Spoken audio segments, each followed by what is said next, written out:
hoje a gente está aqui com o melhor árbitro de São Paulo, pelo menos o único que não me deu falta técnica ainda durante um jogo.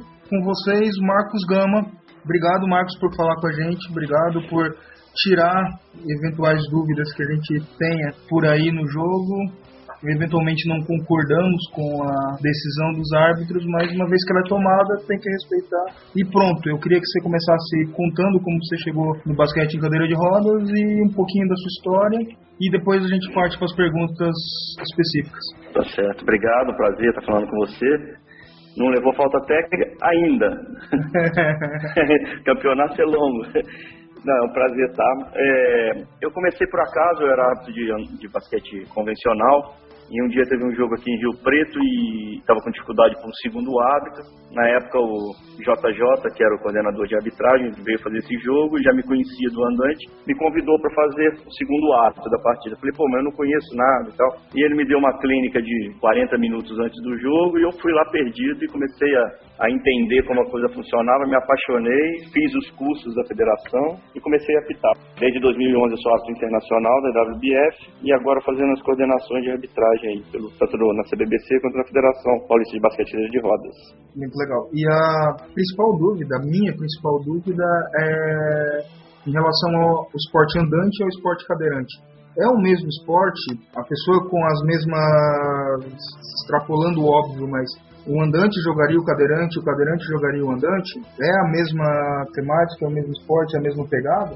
Eu acho que, assim, apesar das regras, a gente usa todas as regras do basquete convencional, mas eu considero como outro jogo, porque a ocupação de espaço, a vantagem que você leva ao achar um espaço importante para sua cadeira, é muito maior, muito mais importante do que um basquete convencional corpo a corpo. Eu acho também que as faltas são muito mais detalhadas, é uma outra forma de arbitragem, a gente tem que olhar para ângulos diferentes. No basquete convencional, a gente como árbitro olha praticamente da cintura para cima, né? E no basquete cadeira de rodas, ao contrário, a gente tem que olhar o contato embaixo, as rodas, isso da parte de arbitragem. Mas na parte de treinamento, na parte tática, eu acredito que é o mesmo jogo, sim. Já está comprovado aí, até por você mesmo, que os treinos que você faz no basquete convencional, você adapta e faz do mesmo modo e treina o atleta da mesma maneira no cadeira de rodas do que você faz no basquete convencional e tem o mesmo efeito, se não melhor. E o que tem no basquete andante que não tem no basquete cadeirante? Qual é a principal dificuldade para um árbitro que vem do esporte convencional a trabalhar com o basquetebol em cadeira de rodas? Primeira coisa é os contatos, né?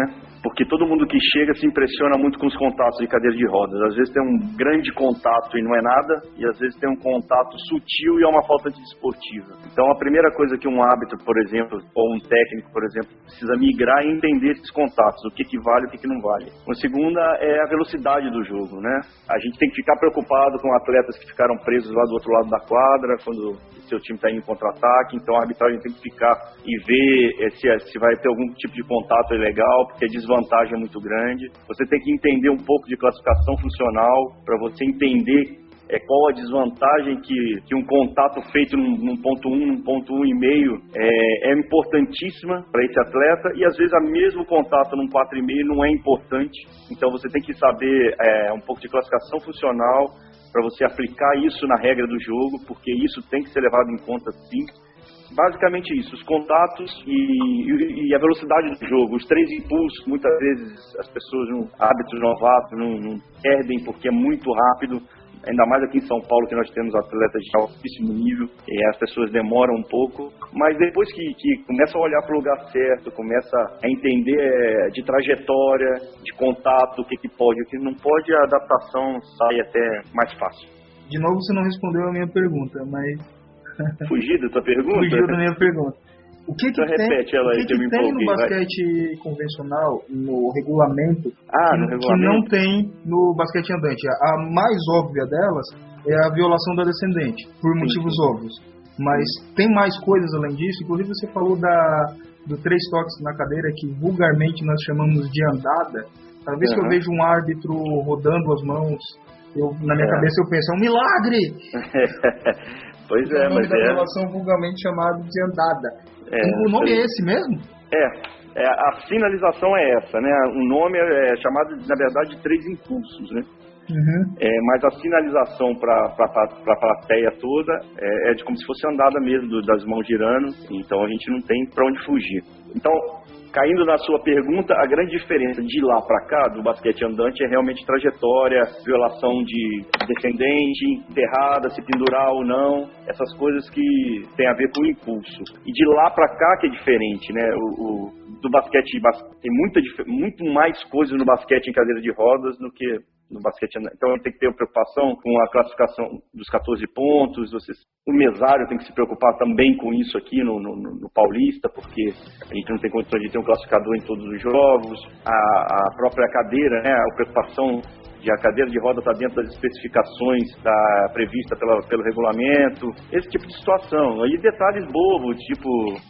no basquete cadeira de rodas você pode usar qualquer camisa por baixo desde que seja da cor do uniforme. No basquete convencional você não pode usar nenhum tipo de camisa por baixo, salvo NBA, que é um pouquinho diferente, né? Que na verdade ali também é um outro jogo, mas basicamente de um para outro é o que o outro pula e do que o outro usa a cadeira de rodas. Então as regras que tem a ver com isso.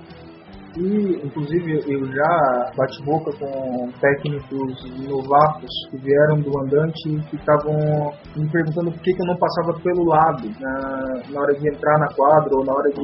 por que eu não dava uma escapadinha por fora da quadra para poder ganhar a frente do adversário. Isso é uma diferença bem emblemática do basquete andante pro cadeirante. O andante ele pode botar um pé fora da quadra e andar, desde que isso ele não tenha uma vantagem nítida na hora da jogada, ou mesmo essa vantagem em alguns árbitros no andante ele pode, no andante, desde que ele não tenha o controle da bola, ele pode, por qualquer motivo, se deslocar por fora da quadra. O cadeirante não pode. De jeito nenhum. Você não pode nem pôr um pedaço da roda por fora para levar vantagem, porque como é um jogo, como eu já falei, de ocupação de espaço, se você não delimitar aquele espaço lá da quadra, lá, de 28 por 15, como limite, esses cadeirantes vão brigar pelo espaço até lá fora da quadra, lá no alambrado, porque se eu tô te marcando, eu vou ter que te seguir até o final, né? Então delimitou-se principalmente a quadra, por isso que você não pode passar fora da quadra, como um limite de você poder usar apenas a quadra de jogo e não extrapolar para o ginásio inteiro esse tipo de situação. E lembrando que a primeira vez que isso ocorre é apenas um aviso, né?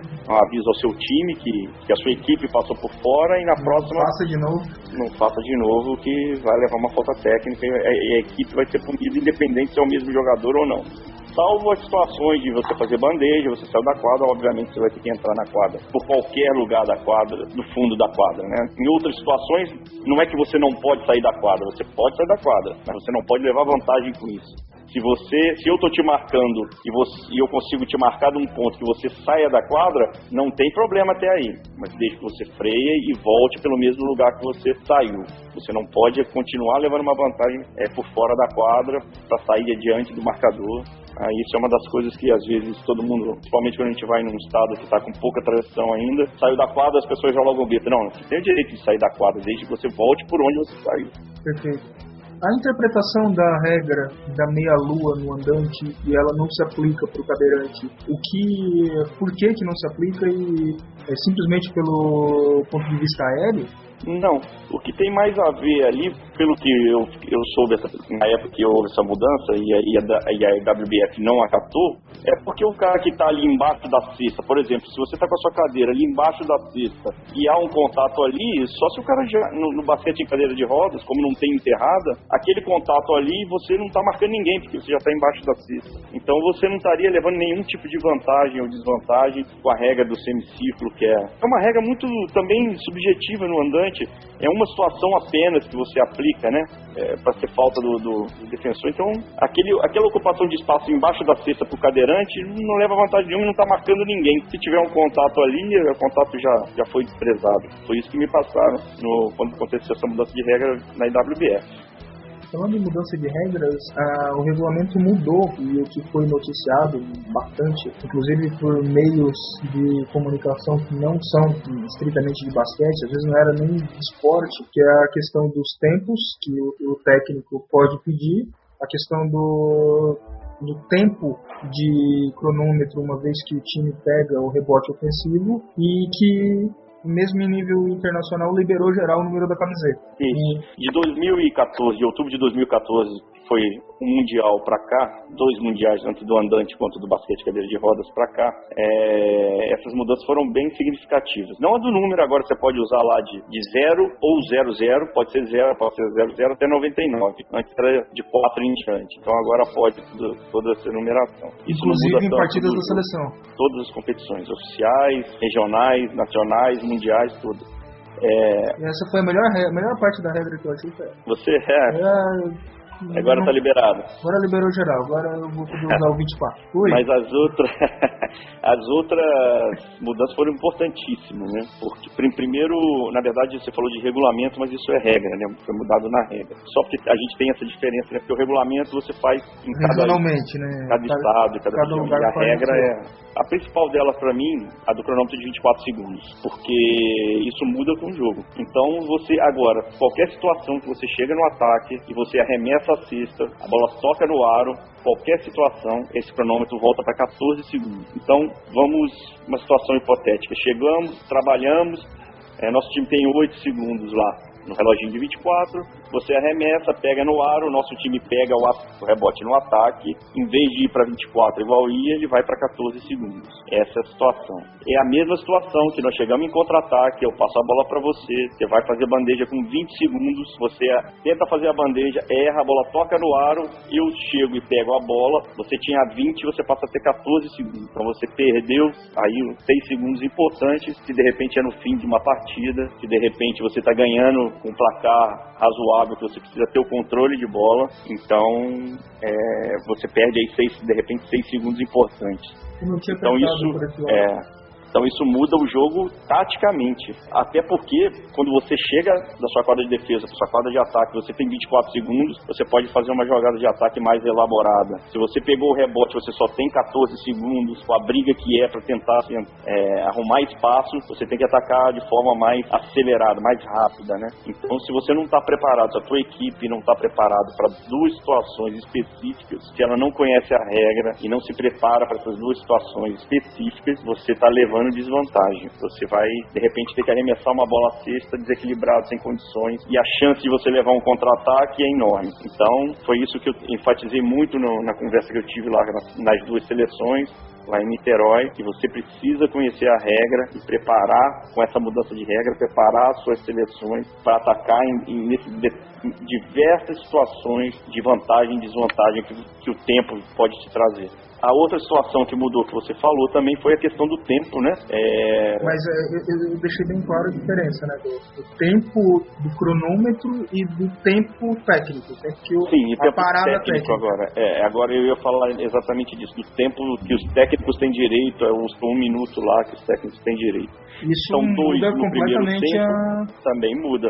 A dinâmica do jogo. Antes de 2014 para lá, e isso continua. Você tem direito a 2 tempos nos 2 primeiros períodos de jogo, que seria o primeiro tempo, o primeiro quarto e o segundo quarto, e no terceiro e quarto você tem 3 tempos para usar em qualquer momento do terceiro e do quarto.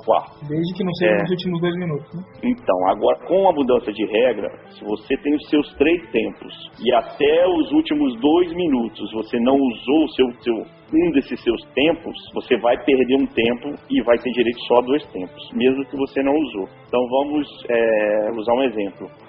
Seu time está jogando, no placar está lá 2 minutos e 9 segundos, o técnico pede tempo, mas a bola está em jogo. E a bola está em jogo, e quando a bola sai de quadra, que o tempo é dado para o seu técnico, mostra lá 1 minuto e, 40. Nesse momento foi dado o tempo, você já perdeu o seu terceiro tempo. Porque ele conta não da hora que você pediu e da hora que o jogo foi parado. Então, você perde o seu terceiro tempo, você usou o seu segundo tempo, você vai ter apenas um tempo para usar depois desse 1 minuto e pouco aí que falta. Então, se não tomar cuidado até para saber como usar esses seus tempos, às vezes você precisa pedi-los e você extrapola esses 2 minutos, você vai perder do mesmo jeito, porque ele não conta a hora que você pediu e sim a hora que o tempo foi dado. Perfeito. Ficou claro, não?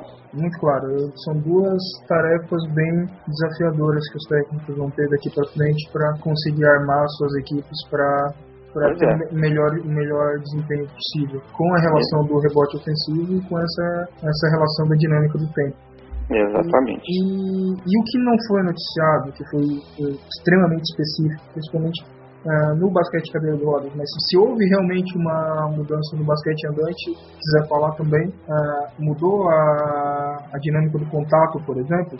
Não, no andante não. No andante o contato em si se segue do mesmo jeito. Nós tivemos outras mudanças no basquete cadeira de rodas, que também foi muito importante, que é a questão de levantar as rodas traseiras, que trata lá no artigo 31. Então antes, quando... Tá liberado? Tá liberado. Tá liberado. Agora é considerado uma habilidade do atleta. Então antigamente você ia pegar um rebote, levantava suas rodas traseiras, muito mais antigamente era uma falta técnica, muito mais perto ele passou a ser uma falta pessoal sem contato e hoje não é nada. Então se você vai arremessar cesta, se você vai pegar um rebote, se você vai tentar interceptar um passe e você levanta as rodas traseiras, que antigamente era essa situação, hoje está liberado, é considerado uma habilidade do atleta. E isso também muda bastante o jogo, porque isso vinha acontecendo muito. Agora, a situação de levantar as nádegas, no caso, como diz a regra, as duas nádegas, continua uma falta técnica, tá? Então hoje todo mundo joga amarrado, todo mundo joga bem amarradinho e tal. É difícil acontecer isso, mas essa situação ainda é prevista. Se você levantar as nádegas, é falta técnica. Se levantar as rodas, não é mais nada. As rodas então, amiguinhos, nada de tirar a bunda do negócio. Nada, deixa a bundinha lá. Deixa a bundinha lá. E a minha dúvida é em relação a contato de frente e a roda sai de frente, ainda é falta de ataque? Sim, a questão do contato em si, ela não muda, né? Porque, na verdade, quando existe esse tipo de contato, eu sou atacante, você está numa posição legal de defesa e eu bato na sua cadeira, a questão de levantar as rodas traseiras, no caso da gente, a arbitragem, é apenas uma referência, que é um contato forte. Se ele for um contato suficientemente forte para levantar suas rodas traseiras, a defesa levou desvantagem. Então, nesse caso, as rodas traseiras, ela é só uma referência. Não foi porque levantou as rodas traseiras, sim porque teve um contato forte. Então, essa regra continua. E muitas vezes existe um contato e ele não levantava as rodas traseiras, como referência, a gente achava e seguia como norma da WBF, que era um contato desprezível, que a defesa não levou nenhum tipo de desvantagem. Então as rodas traseiras nesse caso era só referência. E qual foi a outra mudança? Outra mudança foi com questão do que você começou a nossa conversa, né? Das faltas técnicas. A falta Eu ainda não tomei falta técnica. Inclusive isso é uma coisa interessante, porque eu já devo ter tomado falta técnica de todos os árbitros de São Paulo. Quando vai a Joyce e o Gustavo pro jogo, eu fico triste, porque eu penso, eu tô fudido com esses caras. Até o Luciano já me deu falta técnica. Então, acho que só eu mesmo que não. Só falta você, então. O Paulo já deu. Mas você não vai levar, porque eu te controlo bem, né? Se você aceita bem o controle, então acho que a gente vai se dar bem até o fim. Não, sim, eu só xingo os caras, a mãe dos caras longe de você. Então, como você não faz isso comigo, né? Você me respeita, então não vamos ter problema. Então, mas a partir de agora, essa falta técnica, que eram 2 lances livres e posse de bola, ela passa a ser um lance livre só. Então, falta técnica com a posse de bola ou sem a posse? Com a posse de bola. Então, é um lance livre e posse de bola. E a falta antidesportiva continua 2 lances livres e posse de bola. Porque a falta antidesportiva, teoricamente, ou ela é uma falta forte, que ela é muito visível, muito forte, ou ela é sutil, mas sem a tentativa de pegar a bola. Uma tentativa clara de impedir uma cesta, impedir um movimento. Então, foi pesado que uma falta forte é mais importante para um jogo, assim, visualmente, do que uma reclamação. Às vezes não é nem reclamação, um estouro de 14 pontos, né, ou 15 pontos, dependendo, tem menina ou atleta jovem no nosso regulamento. Eles acharam que são pesos diferentes, que o outro é muito mais importante do que... Como é na NBA, tem a falta flagrante 1, falta flagrante 2. Eles são usados pesos para essa situação. Isso também muda bastante o jogo, viu, Bill?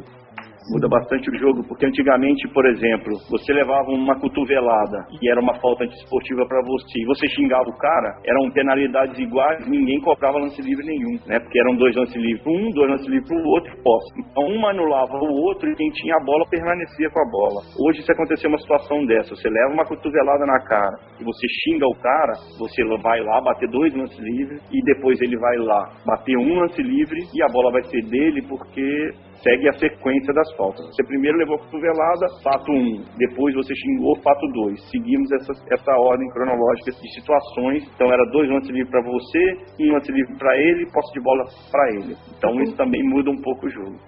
Você falou 2 coisas que interessante. Essa pergunta não estava na minha lista aqui, mas eu vou fazer. Você falou de NBA e de falta técnica. Você é familiarizado com a jogada que acabou ganhando esse nome mesmo, esse cara não jogando mais, que é o hack and check? De parar a jogada com falta pro pior jogador bater o lance livre. Isso. Essa é uma diferença enorme da NBA pro basquete FIBA e, no caso, a mesma norma dos basquetes da IWBF, né? Porque antigamente...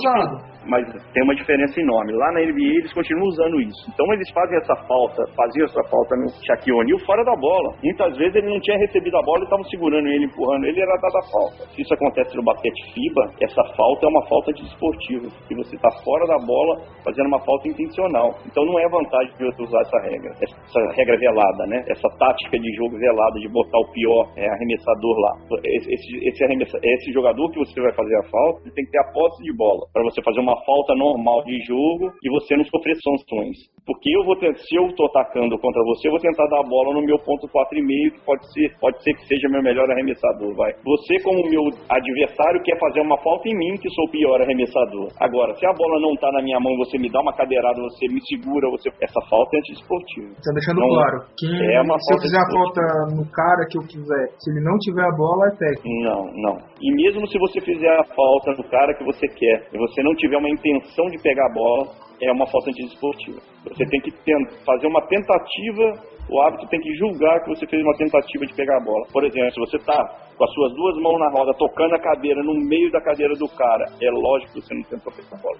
E essa falta vai ser antiesportiva. Principalmente nos últimos 2 minutos da partida. E tem o cuidado de você cuidar para o jogo ser decidido legalmente dentro de quadra, da melhor forma possível. Então esse tipo de falta, mesmo que seja no cara da bola, ela vai ser uma falta antiesportiva. Perfeito. E vocês árbitros não gostam desse tipo de atitude, ou para vocês é indiferente? É uma atitude perigosa, né, cara? Porque há uma ação e se ela não for punida rápido e fortemente, vai haver a reação. E aí você pode perder o controle de jogo faltando 10 segundos para acabar o jogo ou 1 minuto para acabar o jogo. E aí todo esse problema, essa celeuma que foi criado dentro de quadra, passa a ser responsabilidade do árbitro, ele vai ser cobrado por causa disso, e dependendo da competição que você está, você encerra a sua carreira por causa de uma situação como essa. Então essa situação de fim de partida, de contato forte, a gente tem que tomar muito, muito cuidado e tem que punir forte e com todos os rigores da regra para você controlar a partida naquela situação. Porque senão um problema que era de 2 times jogando passa a ser um problema do árbitro. Então a gente tem que usar todos os benefícios que a regra nos dá, né? Que seriam, primeiro, antes da bola estar morta, você avisa, cuidado com esse tipo de falta, você faz uma arbitragem preventiva. Segundo, você está bem colocado perto da situação, que você imagina onde vai ocorrer os contatos, e a sua presença física impede que essa situação seja mais forte. E a terceira, se acontecer, você punir com rigor da lei. Se você agir dessa maneira, dessas 3 formas, a chance desse tipo de problema não voltar contra a arbitragem é muito grande. Você conseguir terminar o seu jogo e ganhar quem tem que ganhar dentro de quadro, sem qualquer tipo de influência. E qual a interpretação do árbitro, dos árbitros, em relação à regra para o trash talk? Então, isso é... Pode falar, eu deixo. Você deixa? Eu deixo. Isso tem que ser controlado, tá? Na verdade, esse controle depende muito mais como os 2 atletas envolvidos nessa situação levam esse tipo de situação. Se um fala uma piada ou fala uma coisa que vai ofender e o outro não tá nem aí, responde com uma risada, você passa perto, tá vendo que os 2 estão vendo que você viu e você, teoricamente, consegue controlar isso só com esse olhar. Se uma das partes se sente ofendida ou se sente atacada, o árbitro precisa influir. Sabe como é que eu chamo essas pessoas que se sentem atacadas? Não sei, não. Até sei, mas vou fingir que não sei. Menininhas. Continua. Eu até sei, mas vou fingir que não sei.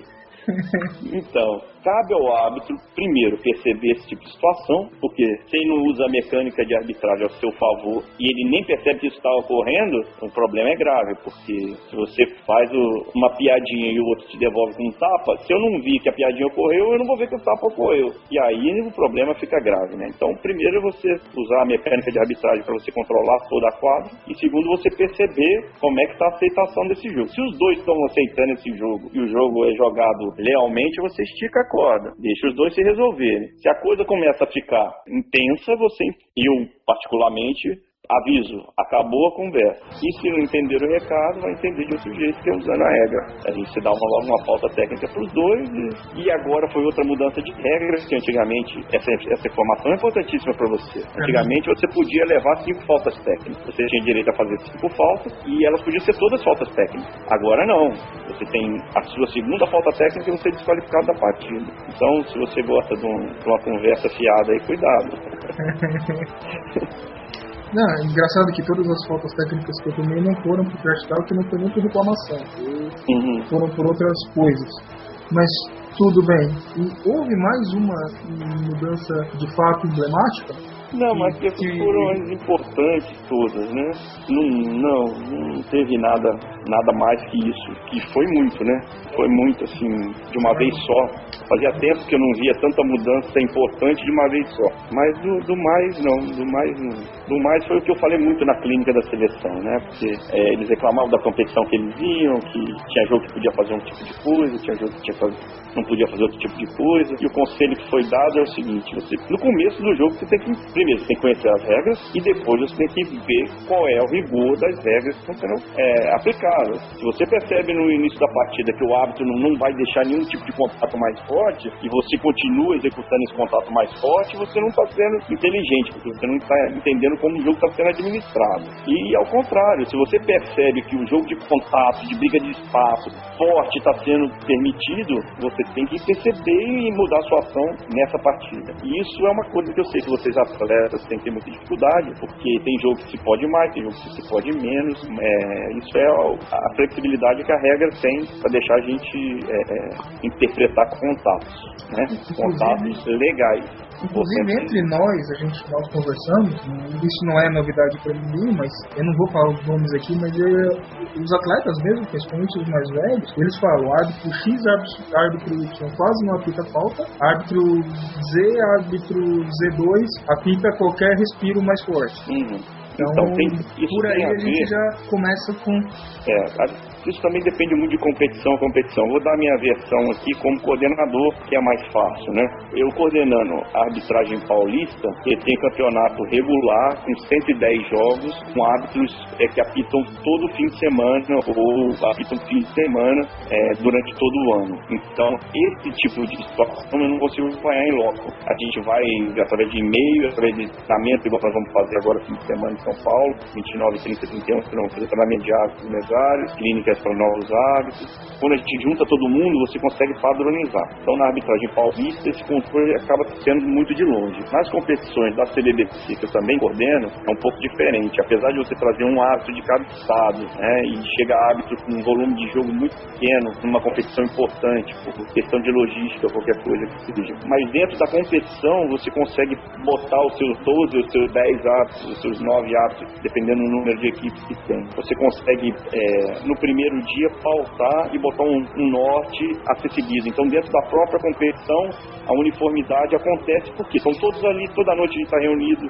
todo final de partida eu faço uma pré-partida com críticas, e essa situação de jogo está errada, essa falta podia passar, qual foi a sua interpretação desse tipo de jogada. Você consegue padronizar uma forma de arbitragem dentro de uma competição curta de 5 dias. E é essa dificuldade maior que a gente tem aqui em São Paulo, porque a competição é longa e a gente não consegue ter esses árbitros reunidos, e a gente tem que fazer isso através de e-mail, de treinamento, e tenho usado ultimamente, até agora eu tenho conseguido botar sempre um árbitro internacional com um árbitro mais novo, e esse árbitro internacional tem me dado feedback de como está acontecendo essa situação, para a gente tentar uniformizar essa forma de pensar aí, para você pelo menos ter uma ideia, assim, ó, em todo jogo isso aqui pode, em todo jogo isso aqui não pode. Podendo ter alguns picos, né, que às vezes dentro do próprio jogo mesmo tem alguns picos de vamos marcar tudo, vamos marcar um pouco menos, vamos deixar eles jogar, eles querem jogar, é basicamente isso. As duas equipes querem jogar, o árbitro não tem que influenciar, deixa jogar. Agora, as duas equipes não querem jogar, querem contato, querem levar vantagem através da força. Esse árbitro tem que ser incisivo e influenciar diretamente. E foi o que eu falei na seleção. Vocês têm que perceber como o jogo está sendo jogado, como está sendo apitado, e vocês têm que saber o que pode e o que não pode, e nos primeiros 5 minutos de jogo você já sabe. Se você não sabe, é porque você não está nem aí com o jogo. Numa frase você sintetizou tudo que eu acho da seleção masculina, mas tudo bem. Deixamos esse assunto para outro dia, porque agora eu estou proibido de falar deles. Eu acho que você cobriu tudo, todas as dúvidas que eu tinha você tirou, inclusive a que realmente vai me causar problema. Até agora eu nunca saí do jogo eu saí do jogo uma vez só com 5 faltas. Até hoje eu nunca joguei tempo suficiente para fazer 5 faltas. Eu pensei que você não fazia falta, pô. Não faço falta. Eu mais tomo falta do que eu levo. É a tendência, né? O ponto baixo ele apanha mais mesmo, né? Pois é. Não e apanha mais, apanha tudo. E aí ele tem que ser protegido, né? Foi o que eu falei lá, né? O cara entra dentro do garrafão, parece um povo lá dentro. Tanto braço que faz. Pois é. E quem você acha onde você acha que está o melhor basquete? E quem você acha que são os melhores hoje? Agora saindo um pouco da arbitragem, falando um pouco mais do jogo a nível nacional, aqui no nosso basquete no Brasil, ou a nível mundial? Você manda, chefe. Bom, então vamos pincelar rápido. Assim, pela quantidade de jogos, nosso basquete nacional aqui, pelos resultados dos últimos brasileiros, o basquete de São Paulo ainda está um pouco à frente, né? Porque a gente consegue ter um campeonato regular, botando as suas equipes para jogar. Esse ano nós conseguimos fazer equipes mais fortes jogarem contra equipes mais fracas. Em um primeiro momento existe placares um pouco dilatados, mas eu acho que é para pautar mesmo. A diferença está aqui e o que você quer? Você quer melhorar? Você quer investir ou você vai continuar como está? E a tendência é ao longo dos anos, se continuar, essa diferença diminuindo, para quem entender. Então o basquete nacional aqui, ainda nós temos o basquete paulista muito forte, né? E a nível mundial, a gente não foge muito dos de sempre. Austrália, Estados Unidos, Canadá, no feminino Alemanha, Holanda, sempre é muito forte. Apareceu a Turquia no masculino com a equipe alta e forte pra caramba, jogando um basquete diferente. Então a gente fica meio por aí. E os jogadores? Nomes. Cara, então, tem ainda é porque o cara não quer mais jogar, né? Mas o diferente de todos é o Patrick, né? Que é o Patrick Anderson do Canadá. Ele é o cara diferente de todos. Porque nos outros você vê, assim, nos outras equipes, alguns atletas ou algumas atletas se despontando e tal, mas você vê um coletivo muito forte. O Canadá, você nota, se o Patrick jogar, ele é candidato à medalha. Se o Patrick não jogar, ele está arriscado não classificar para o Mundial, nem uma Copa América, nem uma competição dessa, como já ficou de fora. Então, se eu tiver que citar um atleta, esse está claro para mim o quanto a diferença faz. E para as pessoas que eventualmente tiverem outra dúvida, vamos divulgar aqui, você vai fazer a clínica nesse final de semana? Isso, vai ser a primeira, tá? A primeira de uma série de clínicas que vai ter em parceria com a CDBC, a Rio 2016. E realizada, isso. Então vai ter agora dia 29, 30 e 31 em São Paulo, lá na Faculdade Anhanguera. 29 à noite, sábado o dia inteiro e domingo pela manhã. É a primeira clínica de treinamento de mesários que já atuam, porque a gente já pré-listou, eu como vou em todas as competições e estou alinhado com o Rui, que é o líder da modalidade do basquete de rodas na Rio 2016, nós estamos trabalhando alinhado. Então eu estou há 2 anos que eu vou nas competições da CDBC e tento descobrir quais mesários em cada região têm condições de fazer parte dos 24 que nós vamos ter que selecionar para fazer uma boa competição paralímpica no Rio 2016. Então aqui em São Paulo a gente tem esse pessoal já pré-listado e a Rio 2016 que está entrando com a verba para esse treinamento desses mesários. Então esses mesários no domingo vão ter uma avaliação muito forte através de provas de língua, inclusive, para a gente ver quem tem condições aqui, a gente já começar a tentar achar alguma coisa desses 24. E aproveitando essa iniciativa, a gente vai treinar os nossos hábitos, porque já tinha muito tempo que a gente não consegue reunir todo mundo para a gente fazer isso. Esse alinhamento que a gente conversou um pouco antes de forma de agir, repassar sobre essas mudanças de regra, fazer um treinamento com esses hábitos e abrir a possibilidade de a gente ampliar o nosso quadro na nossa federação de hábitos e mesários. Então a gente está aceitando inscrição de novos candidatos para em breve fazer parte do nosso quadro. Vai ser na faculdade Anhanguera de Santana, nos dias 29, 30 e 31. Quem quiser ainda tem tempo de fazer a inscrição. Bom, não tem não, porque quando esse programa for ao ar já vai ser na segunda-feira. Então não tem. Então a gente tem que fazer a inscrição para a próxima. Onde vai ser a próxima? Então, a próxima vai ser em Goiânia. Essa é a primeira de algumas etapas que nós vamos ter. Na próxima eu consigo te ajudar. Em Goiânia em julho. Nessa agora eu não consigo. Então, basicamente é isso aí, meu irmão. Obrigado, Marquinhos. É sempre bom conversar com você.